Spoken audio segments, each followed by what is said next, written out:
আর শিলিগুড়ির দিকে নজর রাখবে এবার ফের শিলিগুড়িতে সোনার দোকানে চুরি। ক্রেতা সেজে সোনার দোকানে চুরি, 10টি সোনার হার চুরি দুষ্কৃতীদের। শিলিগুড়ির শিব মন্দিরের ঘটনা এবং সিসি ক্যামেরার ফুটেজে কার্যত স্পষ্ট যে ছবি আপনারা দেখছেন। সোনার দোকানে ক্রেতা সেজে একের পর এক চুরি, 10টি সোনার হার চুরি দুষ্কৃতীদের। শিলিগুড়ির শিব মন্দিরের ঘটনা।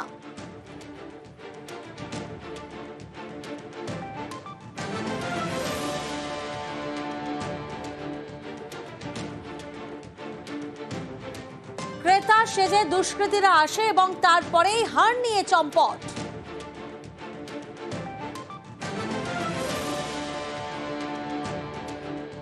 পার্থ প্রতিনিধি আমাদের সঙ্গে রয়েছেন। পার্থ, সিসি ক্যামেরার ফুটেজে কার্যত স্পষ্ট একের পর এক 10টি সোনার হার চুরি করে দুষ্কৃতীরা। পুলিশের তরফ থেকে কি পদক্ষেপ নেওয়া হচ্ছে বা কি জানা যাচ্ছে?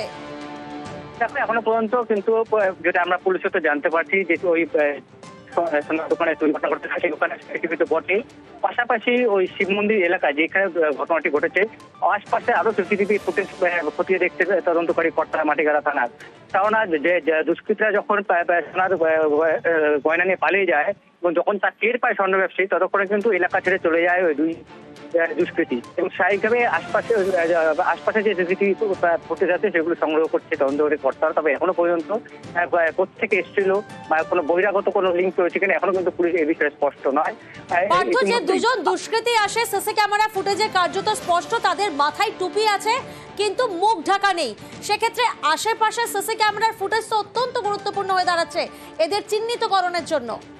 একেবারে তাই, সেই জন্যই পুলিশ চাইছে যে শিব মন্দির এলাকায় যে টার্নিং এর দোকান বা যে উড়ালপুল তার আশপাশে যেসব দোকান সিসিটিভি রয়েছে সেখানকার ফুটেজ সংগ্রহ করেই কিন্তু এই চুরির কিনারা করতে চাইছে তদন্তকারী কর্তারা।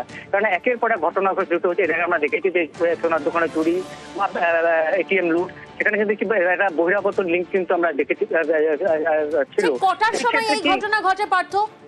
আজ একেবারে ভর দুপুরে একেবারে বড়া বাজার শিব মন্দির আশপাশে প্রচুর দোকান হাট বাজার সবই রয়েছে। সেখানে এসে দুই দুষ্কৃতী যেভাবে সেজে এসে এখন ফলে বলে সেই ব্যবসায়ীকে থেকে সোনার 10টা সোনার চেন নিয়ে যেভাবে পালিয়ে হলো, স্বাভাবিকভাবে যথেষ্ট উৎকণ্ঠা এবং উদ্বিগ্ন কিন্তু এলাকার ব্যবসায়ীরা। লকেট দেখাও, লকেট তো পছন্দ হচ্ছে না, আরো চেন দেখো, চেন দেখালাম, তারপর চেন দেখালাম, বলে এটা পছন্দ হচ্ছে না, আরো দেখাও। 10টা চেন ছিল টোপলার মধ্যে, টোপলাটাই গায়েব করে দিচ্ছে, টোপলাটাই মালের ইয়ে থেকে টোপলাটাই সরাই দিচ্ছে। দুজন ছিল, একজন প্রথমে ঢুকছে, একজন ব্যাগ নিয়ে দাঁড়িয়েছে, এখান থেকে মালের এখান থেকে সরাই নিচ্ছে। একজন চলে গেছে আগেই, ওই মাল নিয়ে ভাগছে, তারপরে ও চলে গেল, তারপরে আমি পিছিয়ে করলাম, পিছিয়ে করে বাইকে চলে গেল। 10 লাখ টাকা। পুলিশ আসছিল, কমপ্লেন জিডি করে নেই থানায়, উনি স্যাররা আসছে দেখে গেছে। আর এবার দেখাবো বর্ধমানের জামালপুরের ত্রাস ফিরোজ শেখ। এলাকার বেতাজ বাদশাহী ফিরোজ কি করেন? প্রেমিকার জন্য কোটি টাকার তাজমহল বানিয়েছে। এখানেই শেষ নয়, কয়েকশো বিঘা জমি দখলের অভিযোগ তার বিরুদ্ধে আছে এবং সেই দখল করা জমিতেই বিশাল গোডাউন। ধর্মস্থানের জমি দখল করে ফিরোজের জিম সেন্টার, দোকান থেকে দেদার তোলা আদায় করা হয়, উল্টে আবার দোকান মালিককে জরিমানা। একের পর এক অভিযোগ তার বিরুদ্ধে। কয়েকশো বিঘা জমি দখলের অভিযোগ, 50,000 টাকা জরিমানার অভিযোগ, আবাস প্রাপকদের থেকেও 20,000 করে তোলা। একের পর এক অভিযোগ এই ফিরোজ শেখের বিরুদ্ধে। কে এই ফিরোজ শেখ? কার মদতে তার এমন দাপট? শরদিন্দু প্রতিনিধি আমাদের সঙ্গে রয়েছেন। শরদিন্দু, এই ফিরোজ শেখের সম্পর্কে কি তথ্য সামনে আসছে? দেখো, এই ফিরোজ শেখ, তার বাড়ি জামালপুরের বেরুগ্রাম পঞ্চায়েতের চক্ষণজাতি গ্রামে এবং তার স্ত্রী পঞ্চায়েতের প্রধান, এবং সেই সুযোগ কাজে লাগিয়েই সে তার বাহিনী নিয়ে বছরের পর বছর ধরে বিশাল সম্পত্তির নিজেকে মালিক করে তুলেছে। তোলা আদায় থেকে শুরু করে পরের জমি হাতিয়ে নেওয়া সমস্ত অভিযোগ রয়েছে তার বিরুদ্ধে এবং গ্রামবাসীরা ভয়ে এবং হুমকিতে তার প্রতিবাদ করতে পারেনি এবং আবাস যোজনায় যারা বাড়ি পেয়েছেন তাদের কাছ থেকে 20,000 টাকা করে সে তোলা আদায় করেছে বলে অভিযোগ।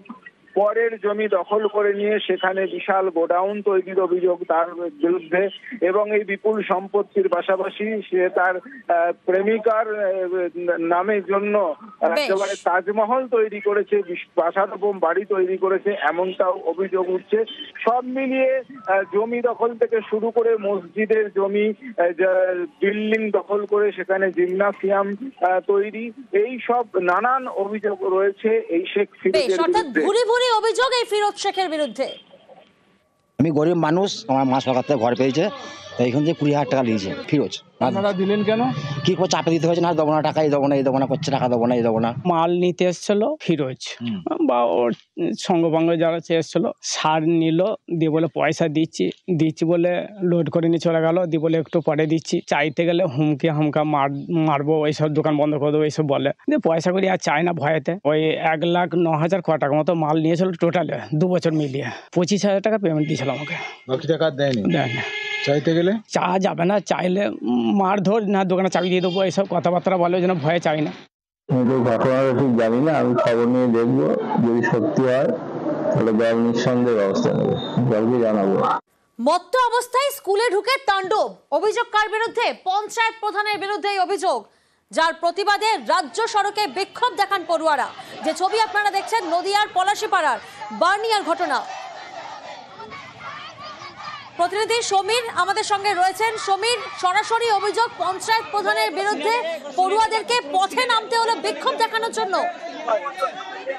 একবারে প্রিয়াঙ্কা, দেখো গত শুক্রবার ওই বানিয়া পঞ্চায়েতের প্রধান তরুণ ঘোষ তিনি মদ্যপ অবস্থায় বানিয়া হাই স্কুলে যান এবং সেখানে শিক্ষক শিক্ষিকাদের অযোগ্য আচরণ করে এবং গালিগালাজ করে বলে অভিযোগ। এবং এই ঘটনা সোমবার পর্যন্ত হয়ে গেল, এখনো পর্যন্ত স্কুল কর্তৃপক্ষ ওই শিক্ষক ওই প্রধানের বিরুদ্ধে কোনো ব্যবস্থা গ্রহণ করেনি। পঞ্চায়েত প্রধানের কোনো বক্তব্য সামনে এসেছে? দেখো, পঞ্চায়েত প্রধানের সাথে আমরা যোগাযোগ করার চেষ্টা করেছিলাম, পঞ্চায়েতে গিয়ে তাকে পাওয়া যায়নি, তার বাড়িতে গিয়েও পাওয়া যায়নি। বেশ, আপনার অভিযুক্ত কোনো মন্তব্য করতে নারাজ। ধন্যবাদ। বার্নিয়া অঞ্চলের প্রধান আছে, এবার এসে আমাদের মাস্টারদেরকে উল্টোপাল্টা ভাষা বলে এবং তিনি মদ্যপান করে থাকে, মানে মদ খেয়েছিলেন, গ্রেপ্তারি চাই এবং উনি এসে আমাদের লিখিতভাবে ক্ষমা চেয়ে। পুরো ঘটনাটাকে একটা অ্যাক্সিডেন্ট হিসাবে দেখেছি, এরকম ঘটনা ঘটবে আমরা আশাও করিনি, এবং আমরা চাইবো আগামী দিনেও এরকম কোনো ঘটনা আমাদের মতো সুন্দর বিদ্যালয়ে যেন কখনোই না ঘটে। এবং আমরা সঙ্গে সঙ্গে আমাদের পরিচালন সমিতিকে নিয়ে কথা বলি এবং সেই সমিতি তখন আশ্বস্ত করে এবং তারা বলেন যে বিষয়টা নিশ্চয়ই আমরা মিটিয়ে নেব, আমরা দায়িত্ব নিচ্ছি। হাইকোর্টে মুখ পুরল সিবিআই নিয়ে বিস্ফোরক, বিচারপতি তীর্থঙ্কর ঘোষ। সিবিআই তদন্তের নামে কিছু করে না বলে পর্যবেক্ষণ। খেজুরিতে বিজেপি কর্মীর মৃত্যু মামলায় সিবিআইকে তোপ।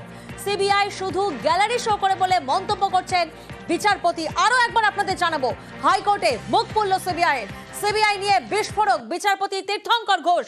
সিবিআই তদন্তের নামে কিছু করে না বলে পর্যবেক্ষণ। খেজুরিতে বিজেপি কর্মীর মৃত্যু মামলায় সিবিআইকে তোপ। সিবিআই শুধু গ্যালারি শো করে বলে মন্তব্য করছেন বিচারপতি। মামলা সিবিআই তদন্তের উপযোগী নয় বলেও পর্যবেক্ষণ। আগামীকাল সকাল 10:30টায় রায়দান হাইকোর্টে। খেজুরি মামলায় সেট তদন্তের পক্ষে সওয়াল বিচারপতি। ডিআইজির নেতৃত্বে সেট তদন্তের প্রস্তাব হাইকোর্টে। ঠিক 1 মাস পর তদন্তের অগ্রগতির রিপোর্ট দেবে সিআইডি।